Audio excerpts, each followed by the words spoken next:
Senator Gravel, welcome back to the show.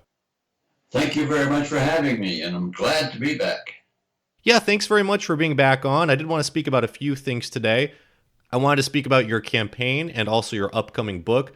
But first off, we did have the fourth Democratic debate this week, and it was a big debate for a lot of reasons. It was the first debate where Elizabeth Warren was really ascendant in the race, and you saw that with a lot of the other candidates going after her. It was also the first debate since Bernie Sanders came back from his heart attack, and it was also Tulsi Gabbard's reemergence in the debates after she did not appear in the third debates after not meeting the polling requirements. So overall, I just wanted to start off asking you, did you have any thoughts about this week's Democratic debate? Yes, I do, and I think it was very clear that Bernie Sanders is fit as a fiddle. One of the things about, and I have a heart disease, and so one of the important things about heart disease or the heart is that you make a discovery that it has its weaknesses. And after that discovery is made, you can now treat it properly. And if you can treat it properly, you're stronger than you were before, because before you were the possibility of a heart attack. And so the heart attack victims that we've had who have been very significant in leadership, Dwight Eisenhower came back from a heart attack to lead the nation. What's his name? Lyndon Johnson had a heart attack when he was majority leader, and then went on to run for president and to serve as vice president and president. And he was fit as a fiddle. I met Lyndon Johnson and spent the day with him after he left office, and he looked fine. So as far as Bernie's concerned, the fact that he's had a bit of a scare is just great. It can be treated, and it will leave him as strong as he's ever been. And I thought we saw that in spades at the debate. So leaving Bernie, and I still endorse him and feel that he would be ideal leadership for the country. The other person that I endorse and support greatly is Tulsi Gabbard.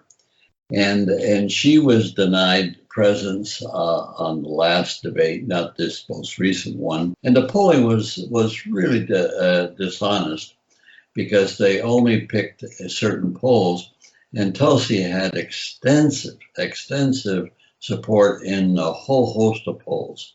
And so what she did after she was mauled, she concentrated on the DNC polls and obviously met that criteria. But some of those polls aren't as good as the polls that they're not taking. The thing that happened at the debate with Tulsi was that she made note of the fact that the New York Times printed scurrilous statements about her being a Russian agent. New York Times and CNN have also smeared veterans like myself for calling for an end to this regime change war. Just 2 days ago, the New York Times put out an article saying that I'm a Russian asset and an Assad apologist and all these different smears. This morning, a CNN commentator said on national television that I'm an asset of Russia. Completely despicable. These are ridiculous things. She met with Assad, as she properly should, as a member of the Foreign Relations Committee. She has met with Russians as part of her duties on the Foreign Relations Committee. So this is a particular device of the military-industrial complex to try and sabotage her campaign. But they do it on the pages of the New York Times. And if you saw the New York Times shortly after the debate, they had a major spread about Pete Buttigieg and trying to puff up his military experiences, which is ridiculous. You know, he was in for 6 months in Afghanistan and made several trips out of the wire driving down the road, and that was his experience or the threat on his life and they tried to build it up. It's ridiculous. He was an intelligence analyst inside the compound of Americans. There's nothing for him to analyze. I've been in intelligence, know it well, and know how complacent and there's nothing to it in his military service. Now you compare that with Tulsi, where she did 2 tours in Vietnam, and so Iraq. pardon me, Iraq. not Iraq, not Vietnam. You're right. My age shows sometimes.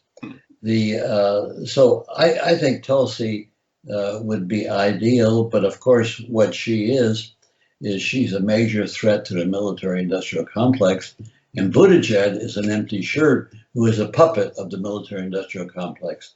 And so, really, the most pacifistic person we have running for office is Tulsi, and the most warlike we have is Buttigieg, because he's going to follow along exactly what the military-industrial complex wants to put forward.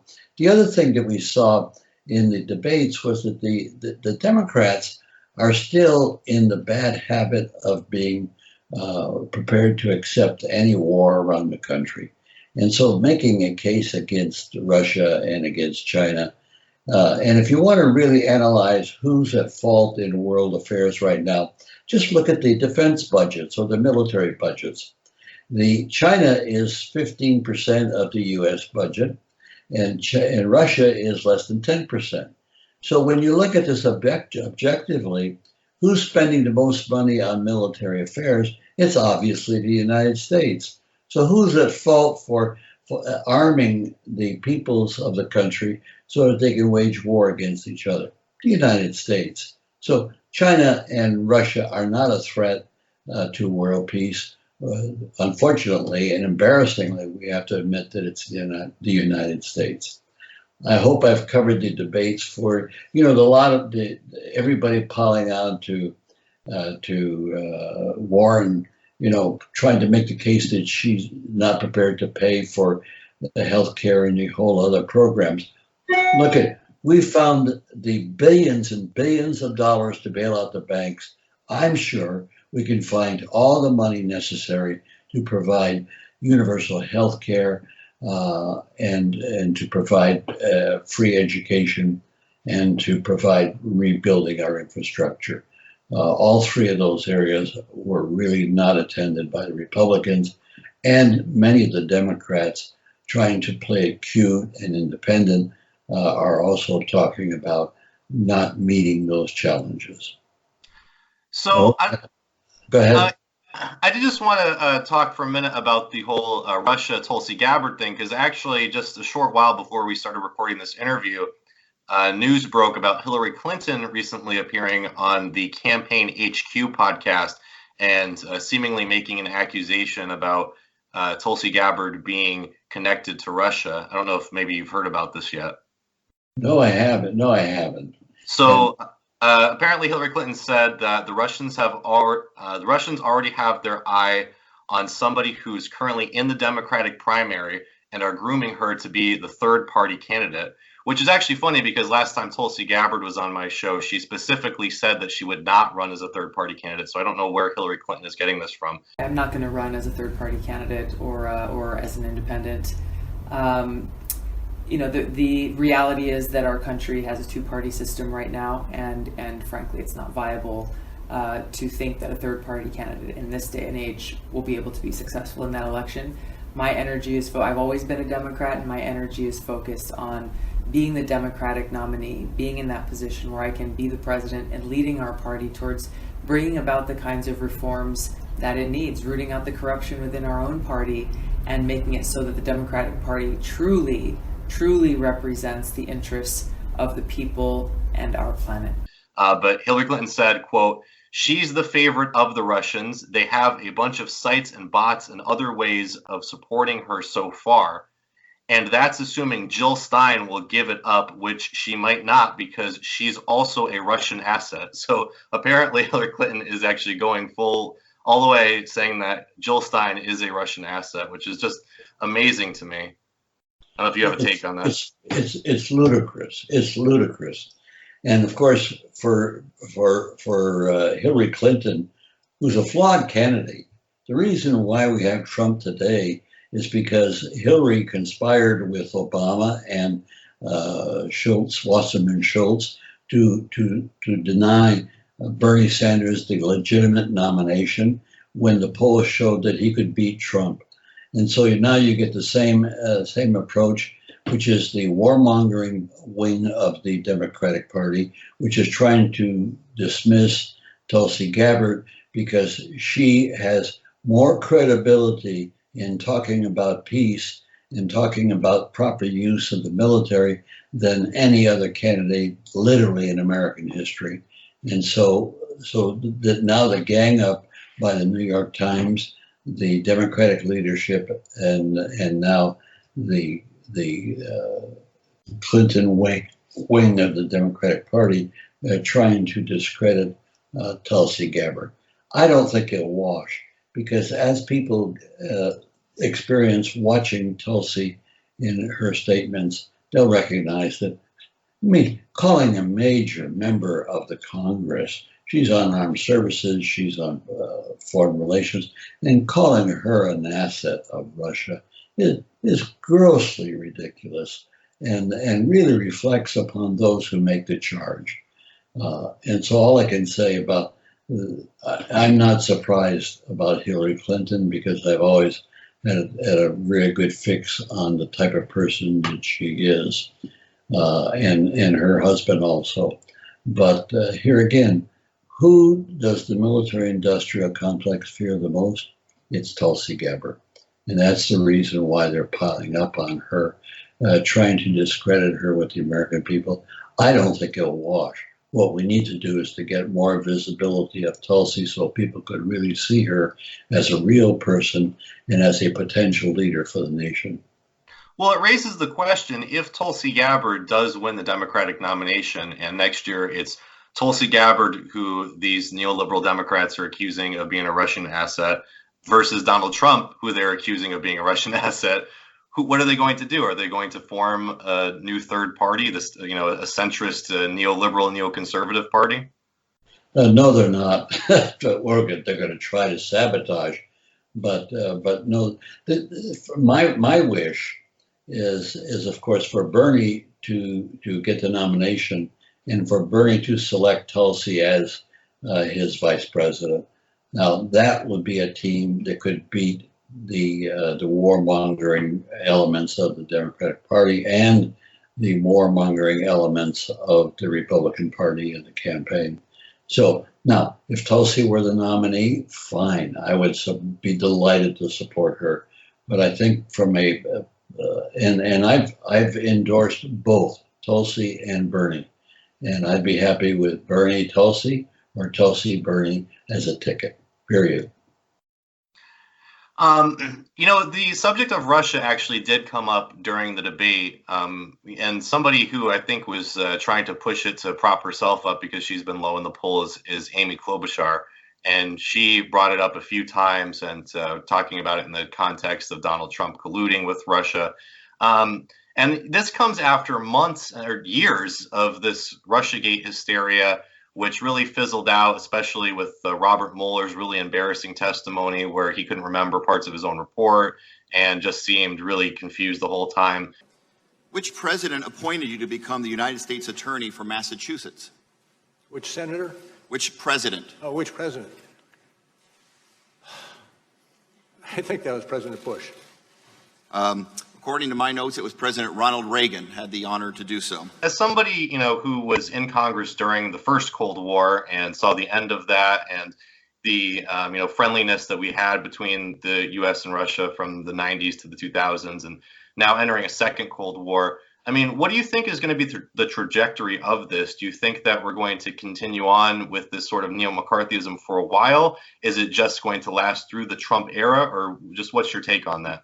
Well, you've really put your finger on it. We're going through a phase which is McCarthy-like, where everything that's bad going on in the world is Russia's fault, and later China. So the United States tries to destabilize world affairs by making continuous charges against China and Russia, primarily Russia. And so whether it's in mainstream media, whenever you've got a villain in the movies, it's a Russian who's involved. And that's tragic because what you do is you build up in the American psyche an aversion to anything Russian, and that is unfair.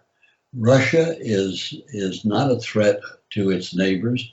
Russia is not a threat to the United States, and Russia has made every effort to try and diminish the amount of nuclear devices in the world today, and that's been obstructed by the United States in its nuclear policy of expansion. It couldn't be more tragic. And so they make the case of demonizing Russia. And the way human nature is constituted, you need somebody to fear for your shortcomings, and you blame it on somebody else. And so the blame is foisted on Russia under present American policy. And so little wonder that you take a poll and you find out, well, Americans are suspicious of Russia. But there's no grounds for that. And when you talk about them invading our elections, one, that's stupid. It didn't happen. And three, we forget that we not only invaded Russia's elections under Yeltsin, we paid for the entire election, sent American consultants over there to help him get elected. And he really was nothing but a drunken fool who permitted the autocrats to acquire and monopolize all the resources that truly belong to the people. When you had an era in Russia supported by George Soros and others to try and bring about democracy, all you had was the kleptocracy of corporate interest in taking over Russia. And so that we now make the accusation that they're doing to us what we did to them is not valid, because they're not doing it to us. They're busy with their own affairs, and Putin is trying to make Russia a great country, which it is geographically and physically, and always has been in the world history. And so there's nothing wrong with that in Russia being a major player. And now he's more than a major player. He's eating our lunch every time we turn around. Well, there's a couple of things that are even more ironic about it. One of them is that if we had not interfered in that 1996 election, Vladimir Putin probably wouldn't have become president, because it was the re-election of Yeltsin that directly led to Putin coming to power. And additionally, if you go back to the previous U.S. election of 2012, a main line of attack by the Democrats against Mitt Romney was that he was bringing back the foreign policy of the 1980s and that he was out of step. Governor Romney, I'm glad that you recognize that al-Qaeda is a threat, because a few months ago, when you were asked what's the biggest geopolitical threat facing America, you said Russia. Not al-Qaeda, you said Russia. In the 1980s are now calling to ask for their foreign policy back, because the Cold War has been over for 20 years. But Governor, when it comes to our foreign policy, you seem to want to import the foreign policies of the 1980s. And, it's very strange to me where I see all of these Democrats now becoming Mitt Romney conservatives and kind of just really becoming amnesic about recent history. And you saw this actually, especially recently in the news with Ellen DeGeneres defending her associating with George W. Bush, and sort of this rehabilitation of George W. Bush that you're seeing, as though the last decade of U.S. history has just been erased from people's memories, and Donald Trump is this ultimate Satan, and he's being controlled by Vladimir Putin. So it's an interesting dynamic now where this partisanship really just seems to have just driven people crazy, where they have no sort of understanding of history or even logic at this point. Well, first off, let me compliment you. I think you have a very good knowledge of what's going on and what has been going on. And when you pursue that to the present, it's not surprising that the Democrats are falling back on their old shtick of that we got a world war that's possible and necessary, and it makes no sense at all. There's no reason why we can't have world peace. It's that we have a party who's supposed to be liberal and fair and for the average American, when in point of fact, the same party wants to take that average American and throw him into war and become fodder for the cannons. It's very sad. It's very sad because it confuses the rational thinking in a democracy, where the people are misinformed about the threats that they have and are not informed about what really is the threat, which is to our educational system, our health system, and our infrastructure. And that is glossed over. Oh, they'll make the protestations like we see right now in debates. They're going to do all these things. They're not going to do all these things, particularly if the moderates in the Democrats, which would be Joe Biden, Buttigieg, and Klobuchar. in the central United States. This is ridiculous. Those that have the answers are, in my mind, are Bernie Sanders, Elizabeth Warren, and of course Tulsi Gabbard.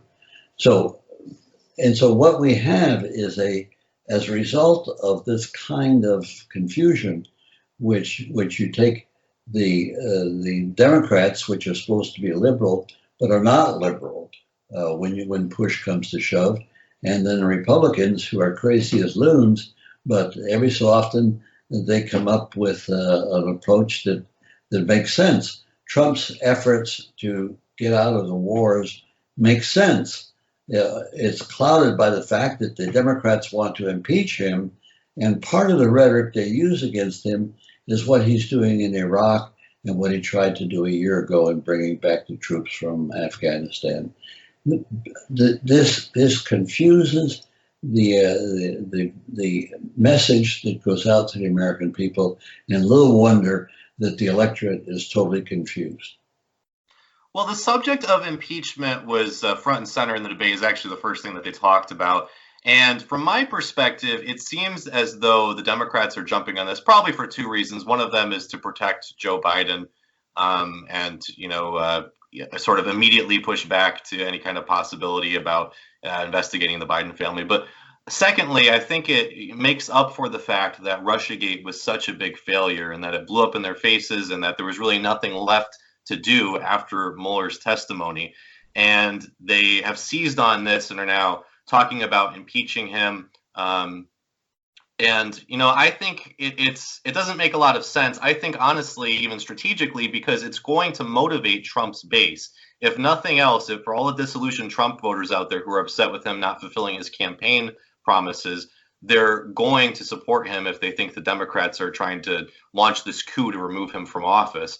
So do you have a similar take? Do you think that it's a mistake for the Democrats to try to impeach him? And just any other thoughts that you have on impeachment? Well, the mistake was Tom Steyer's efforts and others, other Democrats, to impeach him right after he was sworn into office. Here he won the election, and the first thing Democrats want to do is to impeach him. And that's been the rhetoric ever since the beginning of his candidacy. And that has, as a result of that, has prejudiced any effort to properly deal with the malfeasance that have occurred with Trump. I've canvassed several of people that I know and I consider and respect who voted for Trump, and they're just as strong about voting for Trump again.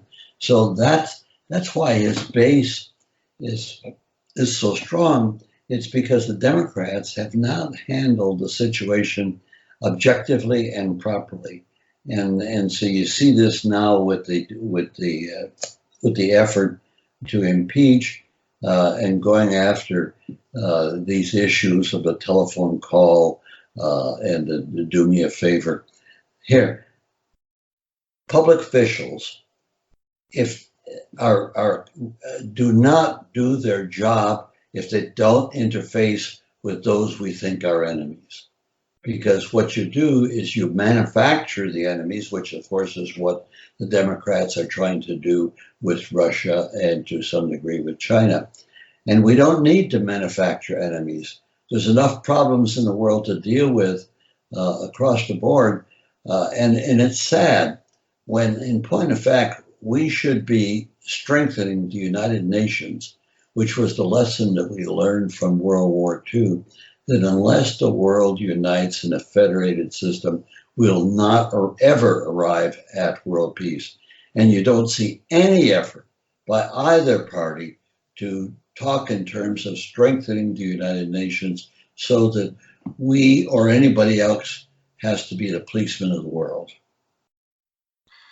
Well, I'm just wondering also about Bernie Sanders in the context of both impeachment and Russia, because he supported both, and he's actually supported sanctions against Russia and famously even quoted John McCain while calling for sanctions against Russia.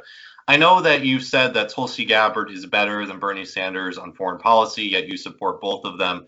I guess I'm wondering how problematic is the Russia issue overall when you see somebody like Bernie Sanders, who's pretty good on most issues, but he's adopting all of these neo-McCarthyist talking points, and also, some other flaws. He also was supporting militarized aid in Venezuela and was calling Maduro a dictator or a tyrant.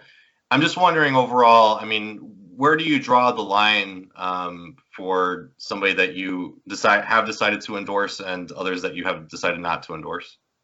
Well, yeah, I draw the line at a certain degree of realism.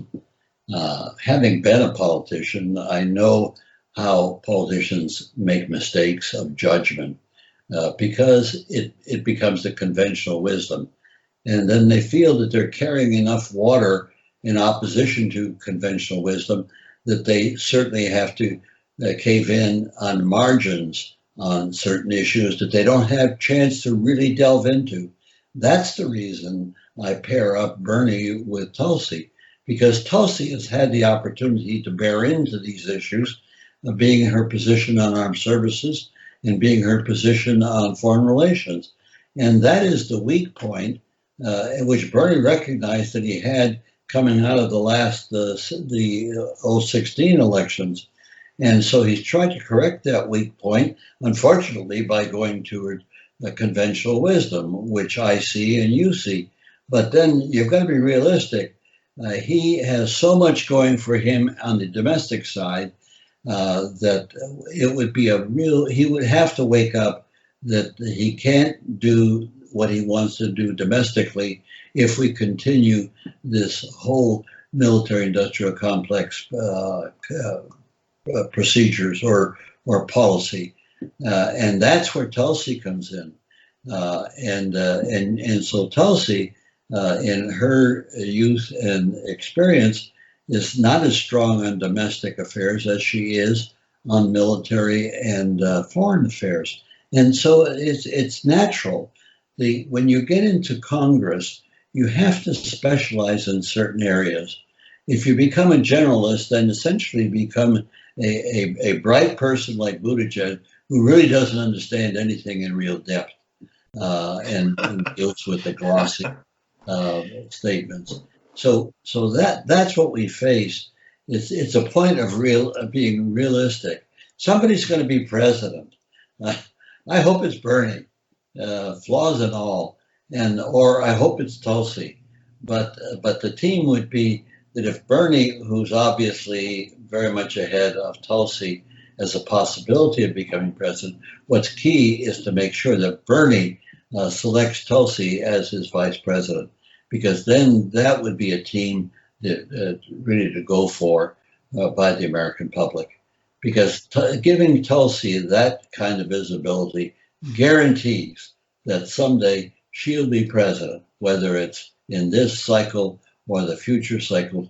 She is such a talented person in that regard that I've never seen a politician so gifted with the ability to communicate reality as Tulsi Gabbard. So essentially, to summarize, what you're saying is you've endorsed both because Bernie Sanders is the best on domestic policy and Tulsi Gabbard is the best on foreign policy. That's about the size of it. Okay. One other candidate I want to ask about is Andrew Yang, because he's brought something into this debate that is really amazing.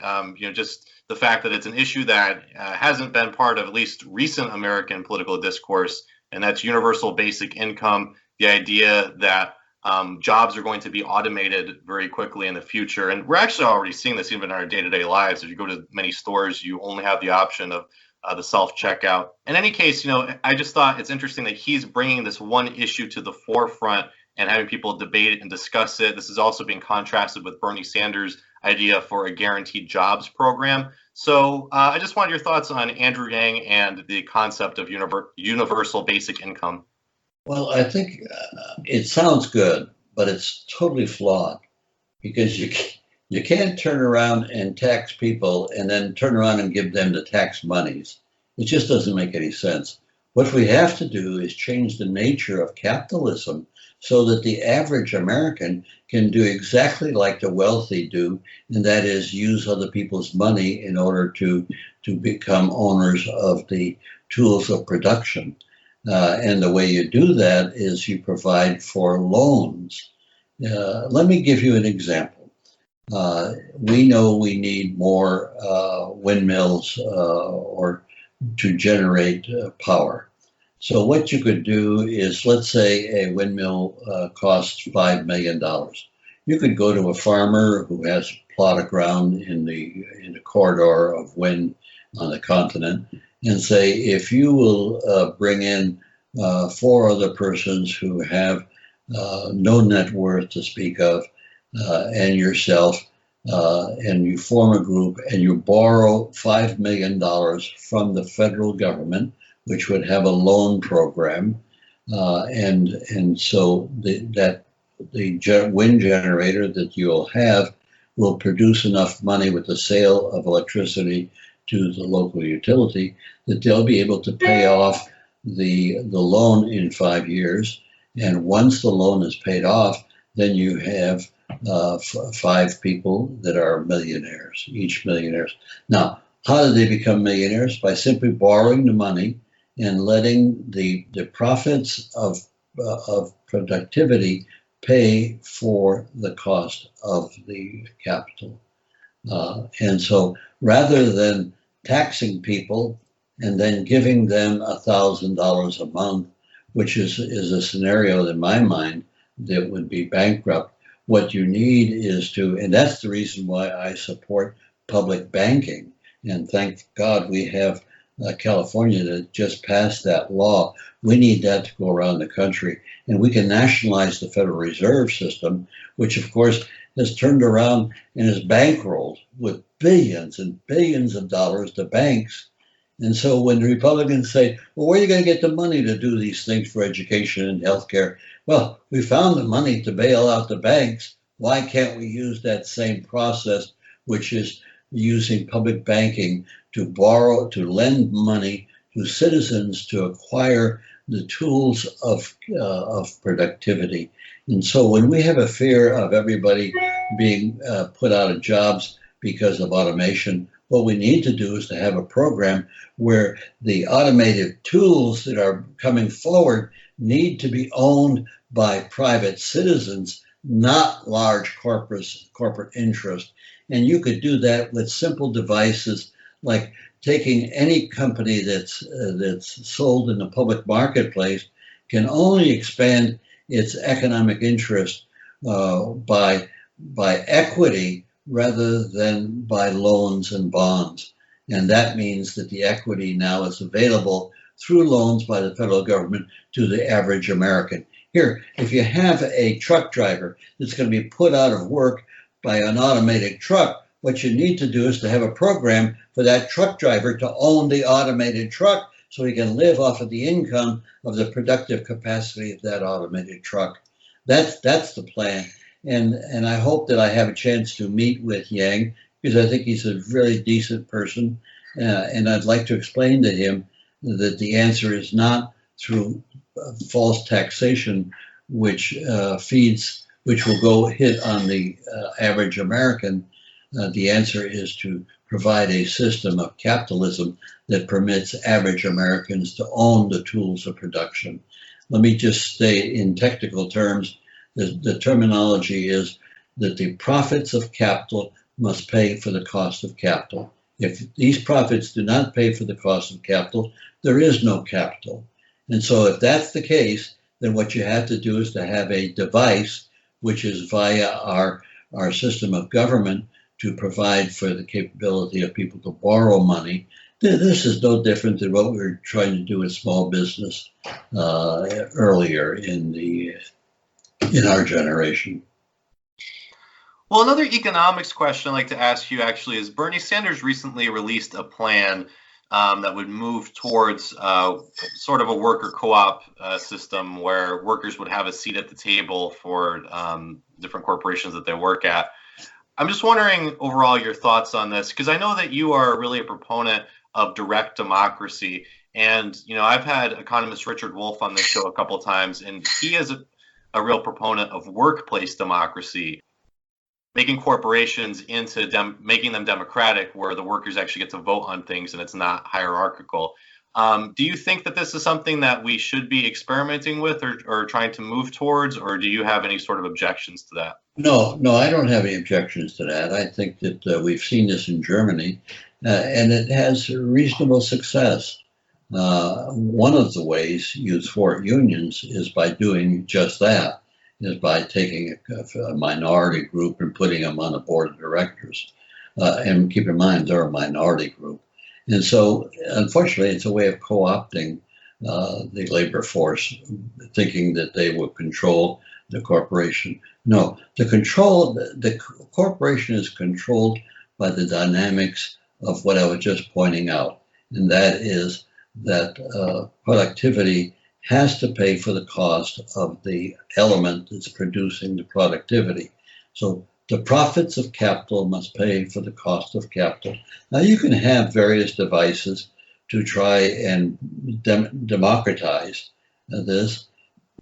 It hasn't worked in a sense of bringing about big democracy, because we've done this extensively in Germany and in other European countries. And it's worked, but it's not worked enough to really alter the nature of human governance. Now, where I come into the picture is I do have a plan to alter the nature of human governance, and that is to break the monopoly that representative government has lawmaking and to permit people to become lawmakers. And that is an intricate device. And the book that I have coming out with the failure of representative government, and those failures are real. Just the fact that we go to war so often is really a failure of representative government. I did actually want to ask you about one other foreign policy issue, and this has been the news of Donald Trump moving U.S. troops out of northern Syria. And this has facilitated Turkey moving in and attacking the Kurds. And what this seems to also be moving towards, and I don't know if this was part of Trump's plan or not, is sort of reconciliation between the Kurds and Assad, and possibly even Russia as well, where there would be partnership between them to protect against any kind of Kurdish invasion into northern Syria. I'm just wondering overall, what are your thoughts on this? Do you object to Trump taking the troops out of the area? Do you think that that's facilitating harm against the Kurds, or just overall your thoughts on this whole dynamic? Yeah, first off, I agree with Trump. Get the troops out of there, get them out of Afghanistan, close the military bases that we have around the world, and bring these people home. Because what we're acting as policemen of the world, and it doesn't work. There's not one nation, whether it's the United States or Russia or China, can be the policeman of the world. The policemen of the world should be the United Nations, and we should fund them. You know, we're in arrears in our funding. What we need to do is to take the United Nations and have it funded by a tax, a less than a penny tax on the financial transactions throughout the world, and that would give the United Nations more income to do the job that it's supposed to do, rather than the job that it is doing, which is playing the hindmost to the major powers in the world, primarily the United States. So with respect to the Kurds now, this is a problem that took place after the Versailles Treaty, and that is where the Western powers divided up the Middle East to their satisfaction and not the satisfaction of the people on the ground. And so the Kurds have a contingency of people who live in Iraq, who live in Turkey, who live in Afghanistan, and they obviously have a coalition and a desire to become a country. However, to try to bring that about right now through force is really what would cause a problem with respect to Erdogan and the Turks.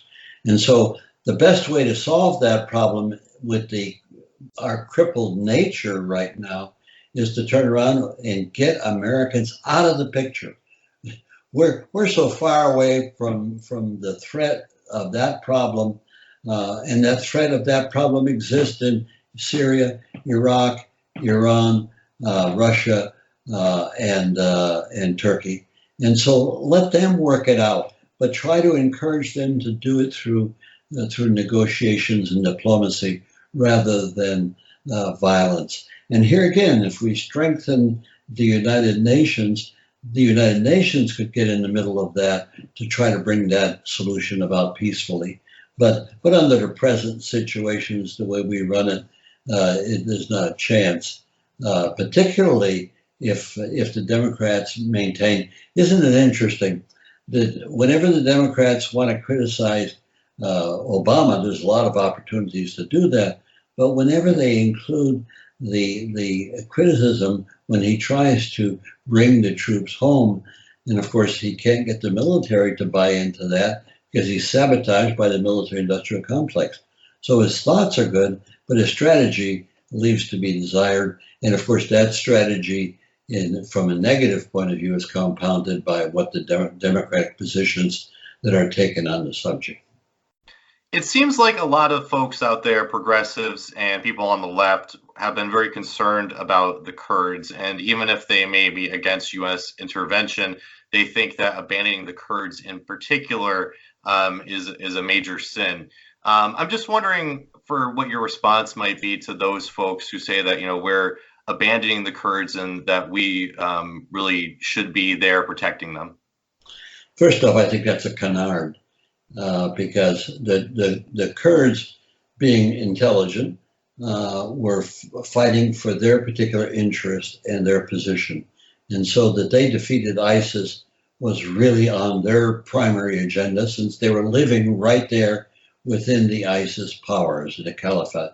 So Trump is right when he's saying that, hey, we're not abandoning them. They were doing what they felt was in their best interest. We're doing now what we feel is in our best interest, and that is to withdraw an American presence. And so we're not doing that. And of course, you see with the Turks, and they're trying to resolve a situation to limit the amount of blood. But what the Turks they want is a cordon sanitaire that really is 20 miles deep. Between the borders, so that the threat to Turkey by the Kurds cannot be realized. And it is a legitimate threat, make no mistake about it. And the Turks know this because they know what's happening inside of their country with the effort to destabilize their government with the activities of the Kurd inside of Turkey. And so the answer is a diplomatic answer. And so for us to keep troops there is not a diplomatic answer. It's just involving the United States in a problem that is not of our making, not of our participation, and not of our ability to contribute to other than offering diplomacy, but not military troops. And so I agree totally to pull the American troops out. It is not a loss of support of Kurds. The Kurds participated in the war in that area because of their own self-interest. We should have never been there to begin with. This is a regional problem that should be addressed by the regional players We are not a regional player in that part of the world. So I wanted to get your thoughts on this quote. This quote says, "There is no higher disgrace to America than the abandonment of the Kurds, fighters for freedom and independence, to the hard right forces of Erdogan. Every American should hang their head in shame."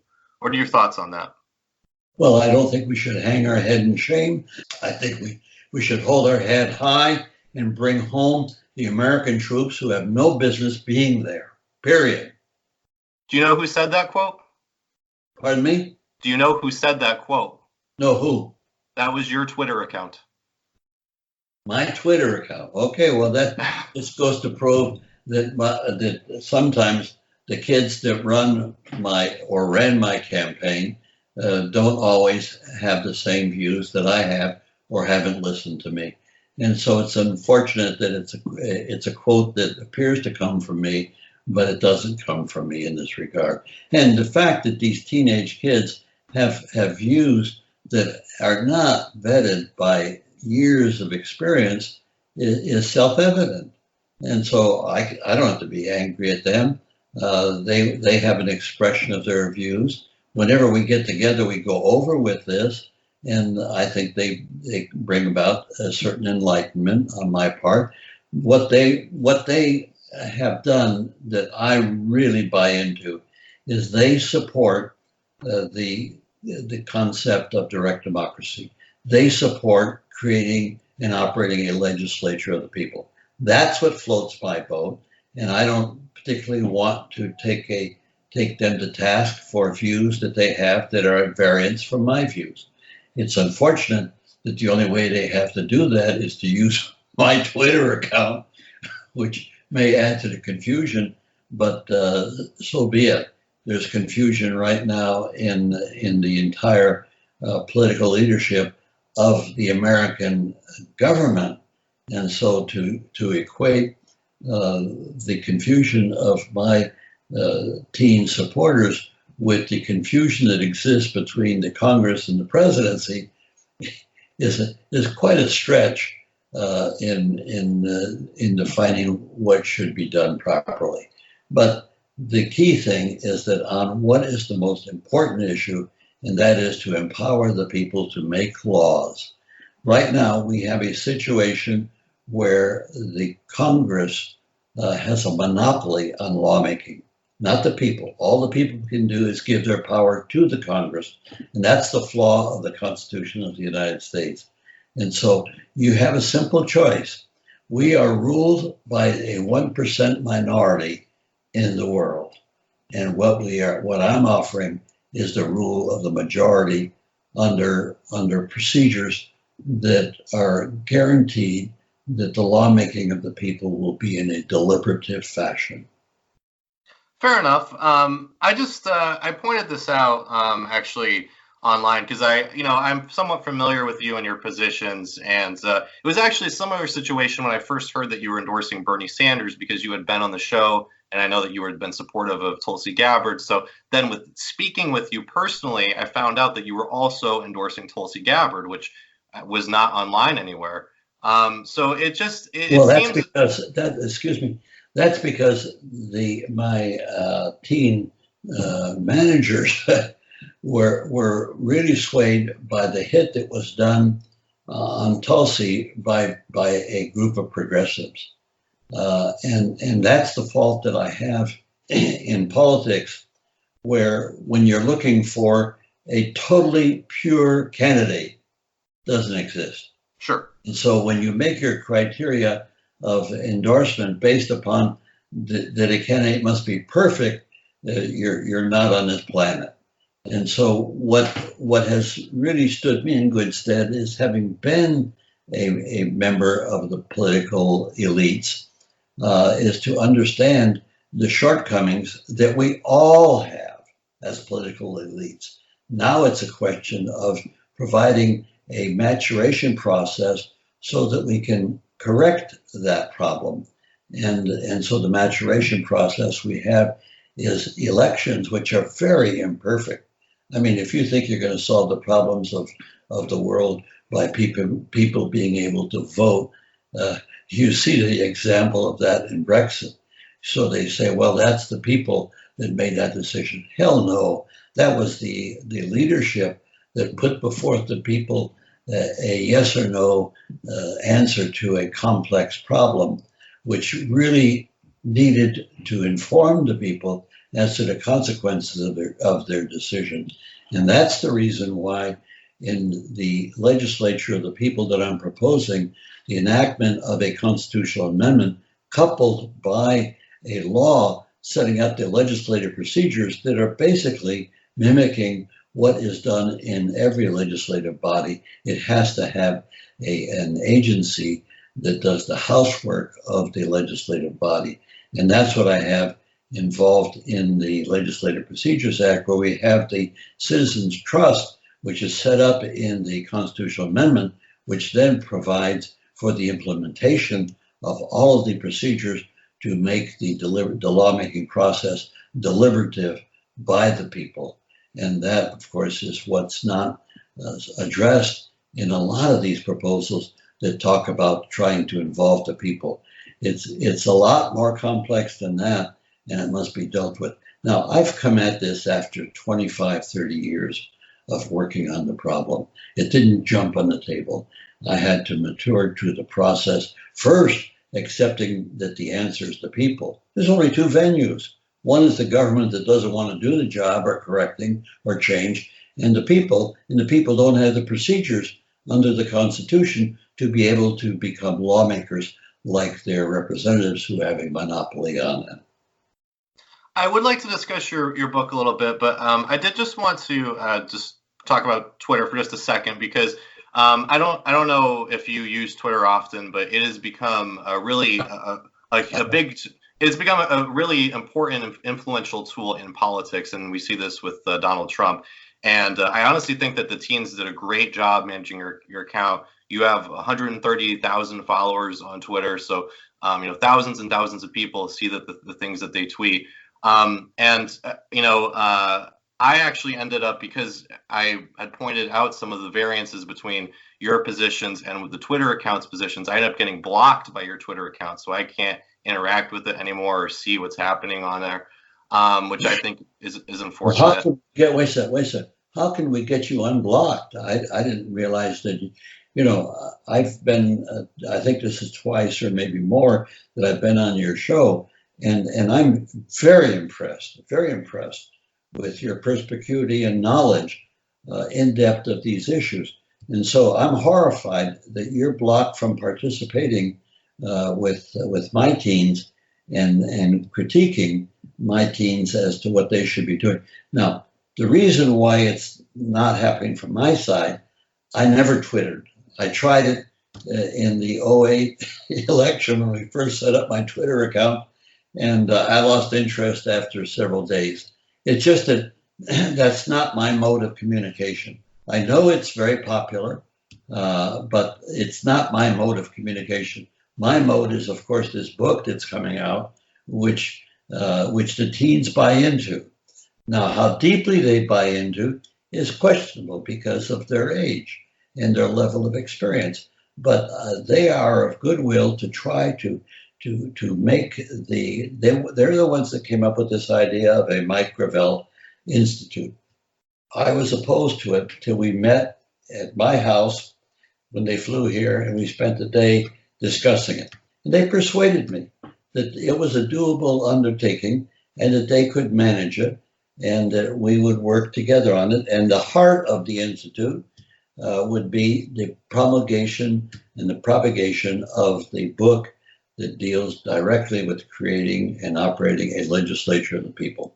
So at my age, bear in mind, I'll be 90 years old next May. And so if you're expecting me to Twitter or any new technology that's out there, it's wishful thinking on my part. Once the book is out, I'm going to test myself and see if I'm able physically and mentally to go and do public appearances at bookstores and at book fairs. If I can do that, I'll do it across the country. But I'm not entirely sure until I do once or twice to make sure that I'm not really confusing the issue, because of age. But if I can get away with doing it, man, I will do it until I drop on my feet from whatever. So the point you're making is very accurate. I don't have command of the actual activities of my teen supporters because of age difference. But they're of good heart, and whenever I've been able to edify them on certain things, they've changed immediately. They've really, from the get-go, said that I would have veto power of anything that they're doing. Problem is I can't monitor everything that they're doing, particularly with Twitter, because I don't even follow things on Twitter, and I don't look that often at my website, particularly when I was spending all my time being interviewed when I should have been writing the book. It took me a lot longer to complete. We completed the book and turned it over to the publisher, and right now I'm on their tail to get their facets of the work done so that we can get it out on the street and begin to focus. Because the book, well, here, you want to address that, so let me wait till you ask me a question in that regard.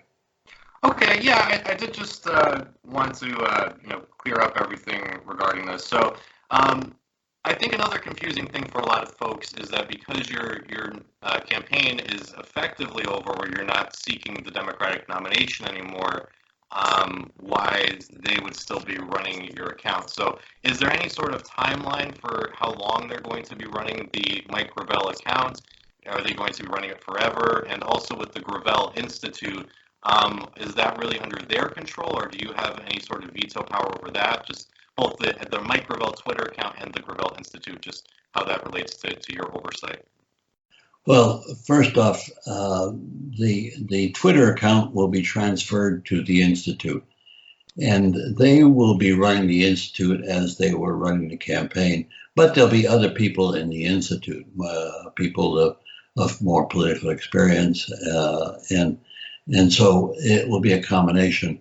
My son and daughter will be on the Institute board, so will my wife, and of course, so will I. And so the Institute will be a little narrower in many respects, because the focus of attention will be on trying to persuade the American people that they should be endorsing the concept of a legislature of the people. Now that's going to be a major undertaking. We're talking about it's going to take millions of dollars and millions of people to vote their views on becoming lawmakers. And so that's the task at hand. So when you ask what will be the continued role, the team supporters of my candidacy will be working on the Institute to try and get these millions of people to appreciate that the answer is with them if they have the proper tools of making laws. And so, that's the way it's going to develop. It's going to take a little bit of time right now because we're in a hiatus. Now, the reason why we stopped the campaign, it just did not make any sense. Once the Democratic Party had designed a way to stop me from, because they wouldn't put my name in the polls, so I couldn't qualify from a poll point of view when I was in sufficient number of polls to qualify. So I didn't fight that problem until they pulled the same thing on Tulsi Gabbard, and I did speak up on that side. But here again, we received a lot of attention in the course of the presidential campaign because of the novelty of teens picking a candidate who was 89 years old to run for office. When they first contacted me, my answer was, "Do you realize how old I am?" And they said, "Well, that doesn't make any difference. What counts is your views as they exist in the public domain." And so they were able to persuade me, not by that alone, but by the fact that that they were supporting what I thought was the most important thing of all, and that is empowering people to become lawmakers. So that's essentially where we're at this point in time. There's a hiatus here until we get the book out, and then focus all of our attentions on getting people to buy the book. with citizen power, I give what supply I have, I give away, and some people want to buy it, and they buy it through the website. But with this book, it's got to be purchased by the people. Our only chance with the book is to be able to make it a bestseller so that mainstream media and the political academe will focus on the issues and critique it. Now, I'm just looking for a fight with the book. I just want to get people to debate it. And I hope that I physically will be in a position to do that debating. And if not, then I hope that I will have trained a cadre of people, beginning with these students and these teens, to defend the book from an intellectual point of view, from a mechanical point of view, and a legislative point of view. So that's the direction we're going in. It will take a few months to get the book up and going. And I hope that it will be by Christmas, may not, maybe January. But the book is very simple. It's not even 100 pages. And so it will be very cheap, probably somewhere around $20. And so that's what my hope is, that enough people will buy the book so that it becomes a point of debate about whether or not the people should be empowered to make laws. And the book is very explicit in how this takes place. I did just also want to ask you briefly about another related adjacent issue to the Twitter account, and that was an email that went out, I think it was about a month ago, asking for donations for Howie Hawkins. As I understand it, he was a friend or knew Marlon Edinger, and I don't know if there was some miscommunication, but when you were on my show last time, you said you didn't know who Howie Hawkins was. Something else I wanted to ask you about today was Howie Hawkins. Are you endorsing him? No, I don't know much about him, and so I haven't endorsed anybody else in that regard. Do you know who Howie Hawkins is? Well, he sent me some emails, but I haven't read them. I've just been so busy with so many emails that I get. So, to my knowledge, no, I haven't endorsed him, and I don't know what he represents in that regard. Okay, because there was an email that went out from your campaign, or addressed from your campaign, that was asking people to donate to the Howie Hawkins campaign. Did you know about that email? No, I didn't. And you have to understand that my campaign was run by teenagers, and on a couple of occasions they can endorse who they want as individuals. But they don't necessarily bind me on any endorsements in that regard. Have you met Howie Hawkins since that time? Yes, I have, and I was very impressed with him. And his problem is he has to get the nomination of the Green Party, and so I indicated here again, endorsing after meeting with him and talking with him about the issues. I said I would endorse him and hope that he would win the nomination for the Green Party. Now, I can do that because in the last election, I voted for the Green Party. I voted for Jill Stein. I couldn't stomach Hillary and obviously Trump at the time. So I felt that Jill Stein was the best alternative. I realistically knew that she couldn't win, but here again, it's a point of principle. Even if you can't win, you should try to vote properly and for what you believe in. That's just the nature of what a good citizenship should be.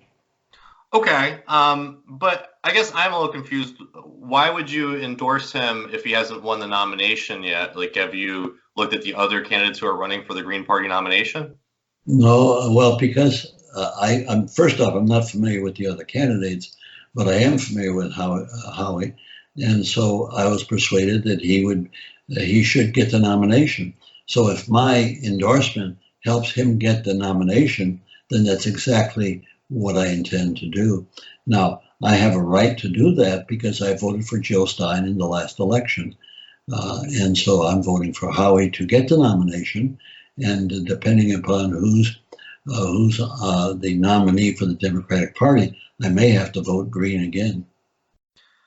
Howie Hawkins was actually on my show several months ago, and he actually made a little bit of news at the time because a few things that he said were a little controversial.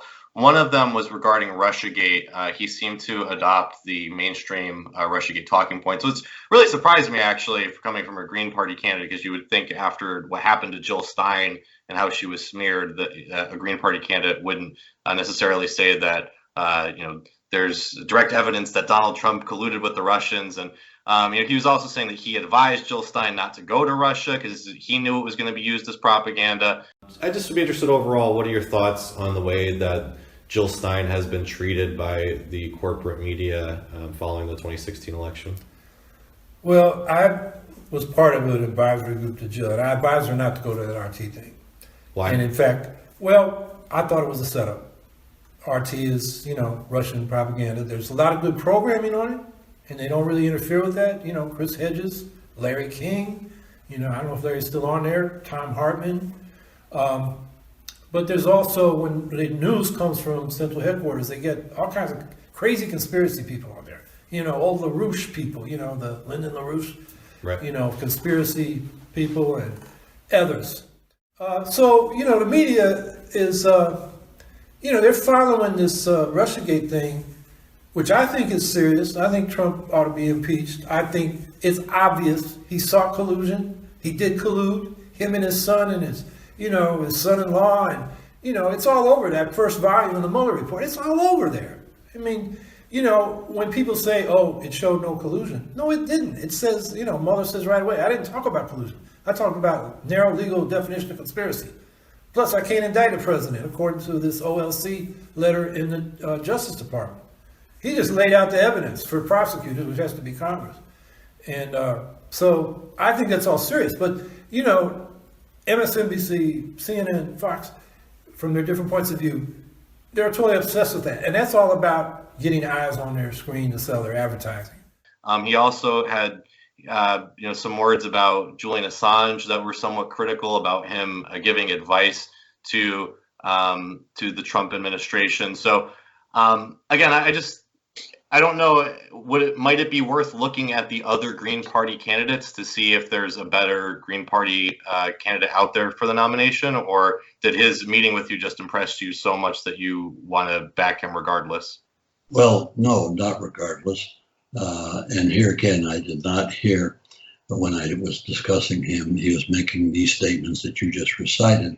And here again, I compliment you on your thoroughness in this regard. And so maybe I should have been more thorough in my conversations with him. But he obviously didn't make these statements that you were able to extract from him. Now, with respect to, I don't want to spend all my time going through the candidates for the Green Party at their convention. I don't know the number that they have. I don't know who they are. I didn't know Howie until he made an effort to meet with me. There's no other candidates at the Green Party that have made that effort. And so here again, at my age, all I can do is respond with the body of knowledge I have at my disposition. And sometimes that body of knowledge may be inaccurate and wrong. And that's the reason why I'm tolerant of what I consider good candidates who have some little mud on their shoes intellectually. Well, that's because I've had mud on my shoes in the course of my candidacy. How so? Pardon me? How have you had mud on your shoes?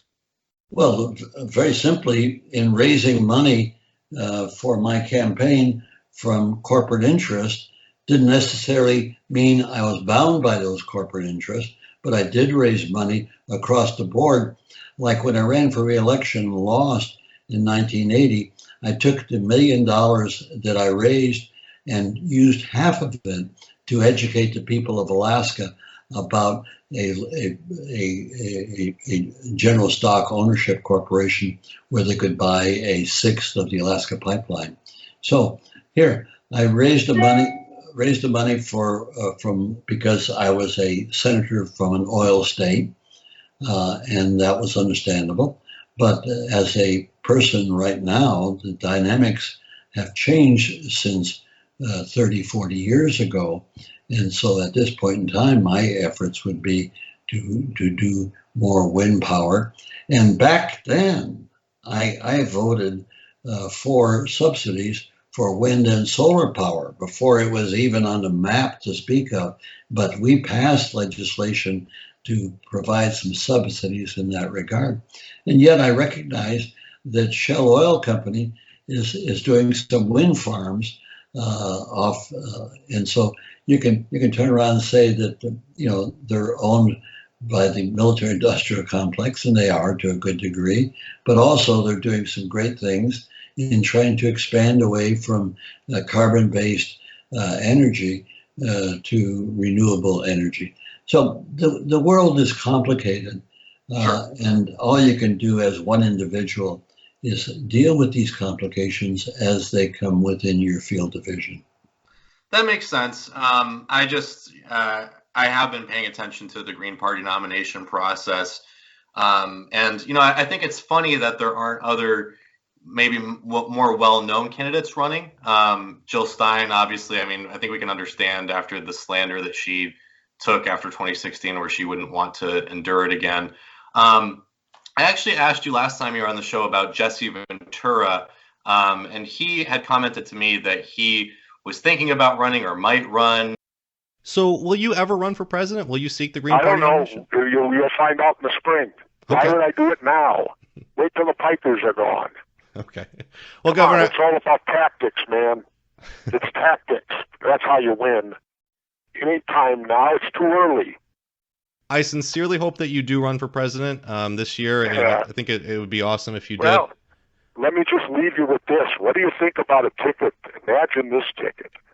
Governor Jesse Ventura and Robert F. Kennedy Jr. That sounds great. I would love to see that. He quits the Democratic Party and joins me with the Greens.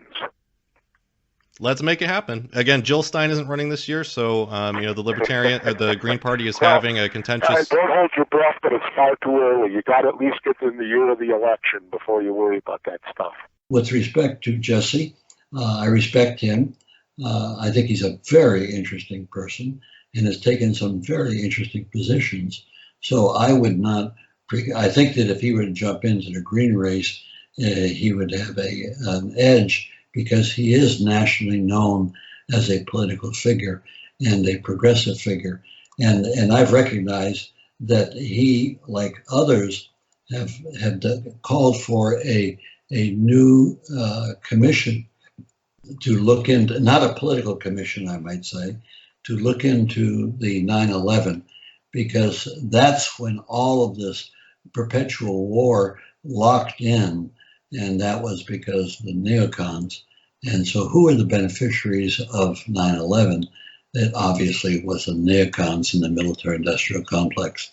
Now, I could go into some of the details about Building 7 and others, but suffice it to say that if you really have a skepticism and a suspicion, all you got to do is follow the money. Who benefited from 9/11? Not the American people by any stretch of the imagination. Who benefited was the military-industrial complex and the neocons who were its advocates. Well, I just wanted to let you know that Tulsi Gabbard, we were talking earlier about Hillary Clinton saying that Tulsi Gabbard was working for the Russians or whatever. Tulsi Gabbard just tweeted, "Great, thank you, Hillary Clinton. You, the queen of warmongers, embodiment of corruption, and personification of the rot that has sickened the Democratic Party for so long, have finally come out from behind the curtain." That's what Tulsi said? Yeah. Yeah. Well, I thought that was pretty good.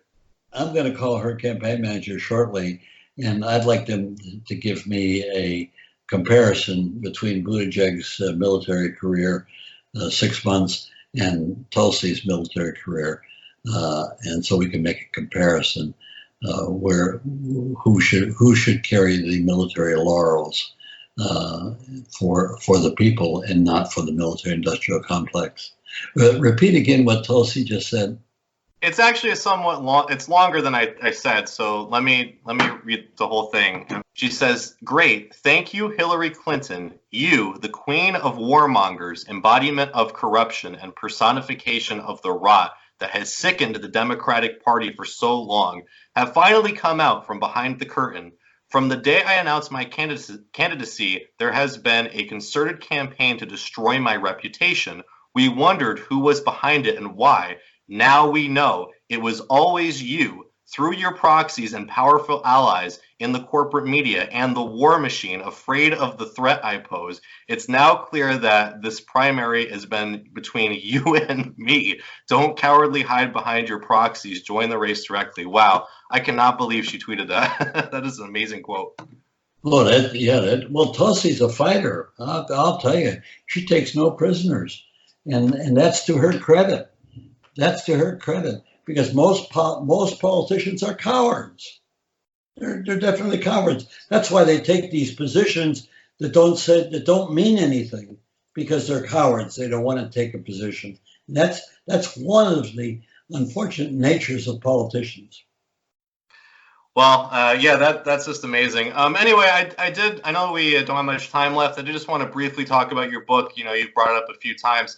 But, you know, I'd be really interested where you first learned about participatory democracy, how this became really on your radar as a person, and, you know, what it means for the country for us to move this forward. Why is participatory democracy such a big thing? And again, how were you introduced to the concept?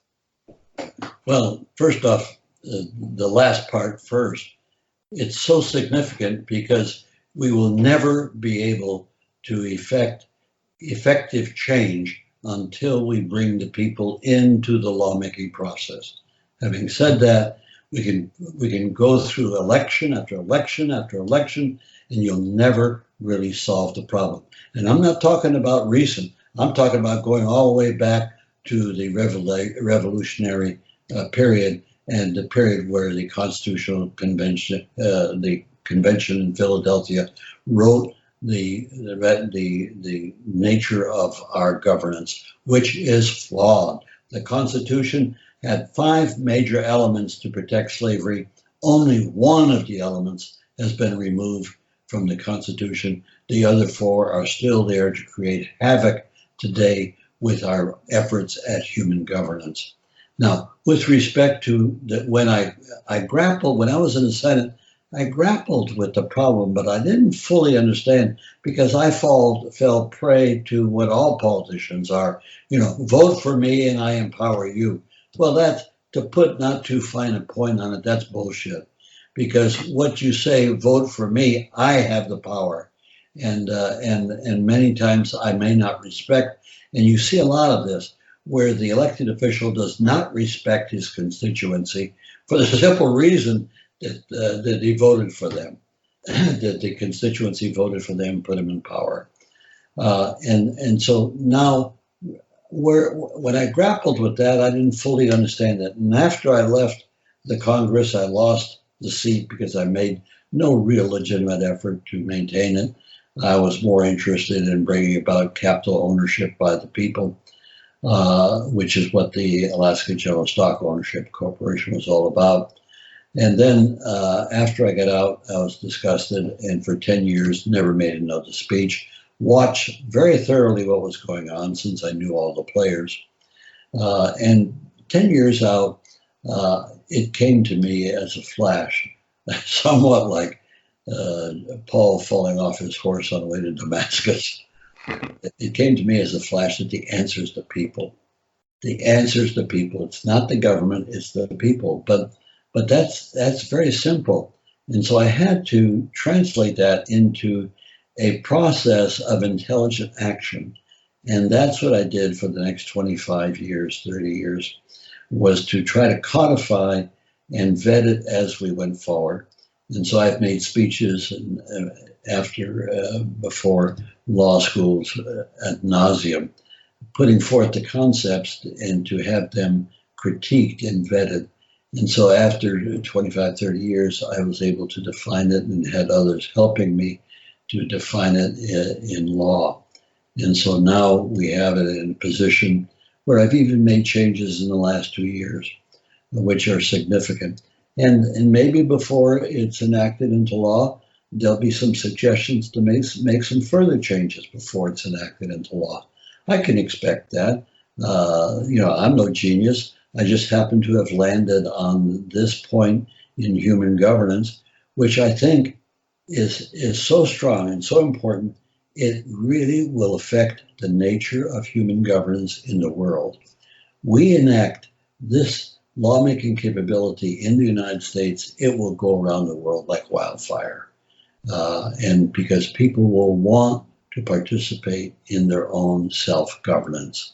And right now, the power is transferred to elected officials who are controlled by the elites, and the elites focus down to 1% of the elites in the world who control not only the United States politically, culturally.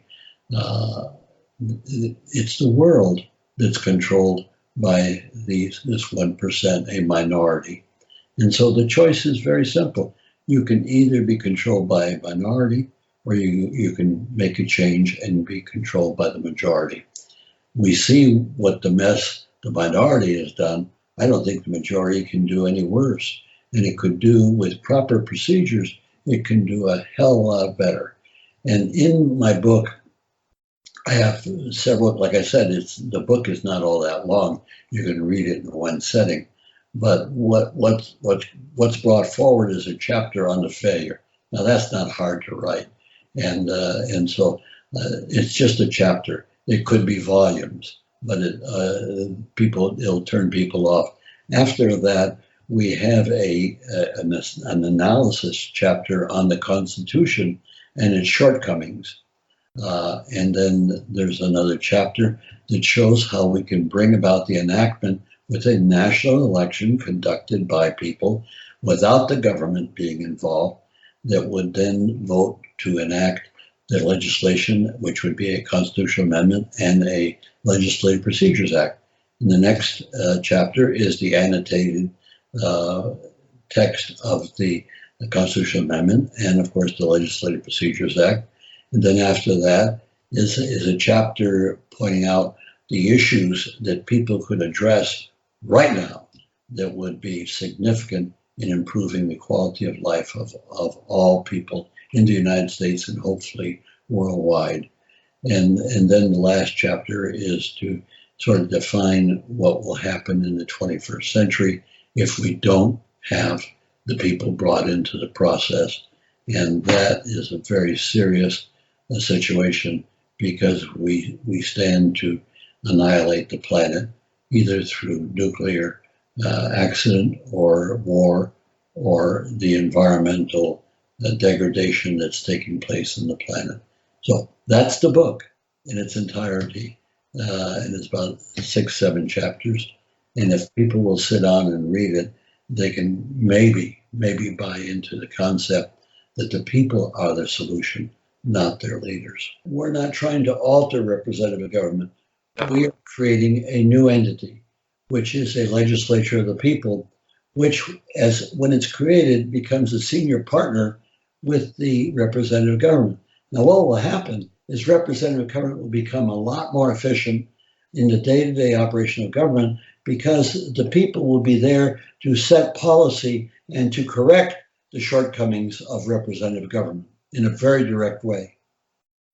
Well, I definitely think that that's what we need to do. Again, I think people need more control over their lives and their government and just their surroundings overall. Again, it seems like the trend has been against that. If you look at the influence of government, political parties, corporations, they're all moving against people controlling their own lives. So I definitely support what you're doing insofar as the Gravel Institute may be having that goal in mind. I think that that's wonderful as well. When does this book come out, by the way?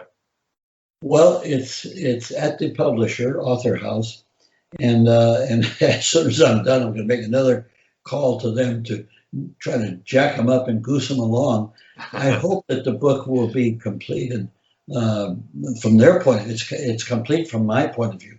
Now it's the vetting of the grammar, the style, and then next would be the design of the cover and the outside and the inner structure of the book. And then after that, it's ready to be printed.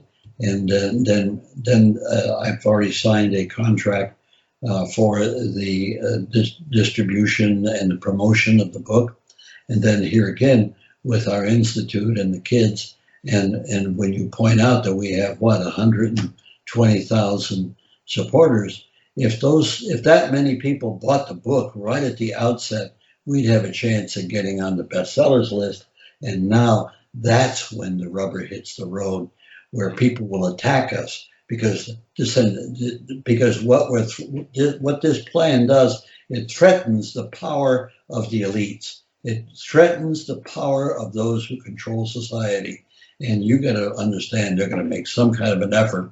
But what they're stuck is they got to try to sell the American people that the American people are too dumb to make laws. You have to give this power away on election day. And that's the flaw of the Constitution. But the people aren't too dumb. The people, if informed, can do a magnificent job at self-governance. It's the problem that they're not informed properly by the mainstream media, which is controlled by the military-industrial complex and Wall Street. But the procedures that we have in the Legislative Procedures Act will overcome any of those problems because the procedures are very deliberative. And if you go through, and that's the most complex part of the book for people to understand, is the procedures that we have to go through to make a law come into being. And the simple fact that you can't propose a law that unless it's accepted by 40% of the people as something that should be treated as a law. And then the other is you have a 1 week election period, 24 hours a day for 1 week. That would limit a law at the federal level, at the state level, and the local level to 52 per year. And once you get to look at the issues involved, you'll see that it would be hard to come up with enough issues to meet that criteria on a policy basis. I'm talking about policies.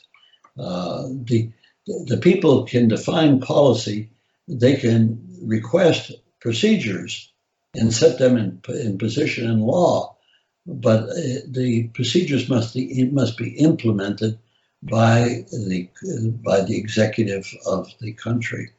And so that's a complexity that I've tried to handle in the book to make it understandable to the average citizen.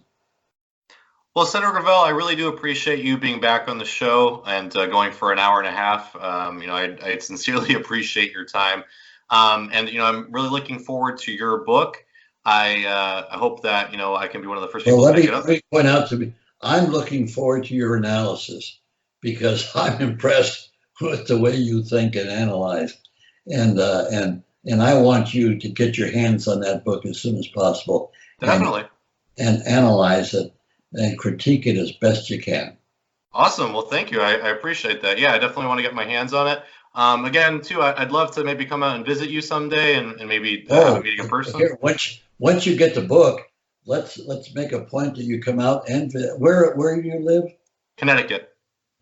Well, here too, if I'm physically able to, I would go back east and do a book tour back east. It's easy for me to do it in California, and particularly Northern California. But if I can physically do it in Northern California, I can do it nationwide. And so I would obviously go back to New York and Boston, and obviously I'd have a chance to visit with you. Awesome. Yeah, I'd love it. Either way, I mean, even if I have to come out to California, that works. If you could please ask Henry Williams and David Oakes to unblock me on Twitter, I'd appreciate it. Just ask them to unblock you at Twitter? Yeah, it's the @PRIMO NUTMEG Twitter account, if they can unblock that. But Senator Gravel, I just want to say thank you again for your time. I really do appreciate it. And hopefully I can have you back on the show in the near future or come out and visit you in person. Okay, great. Thank you very much.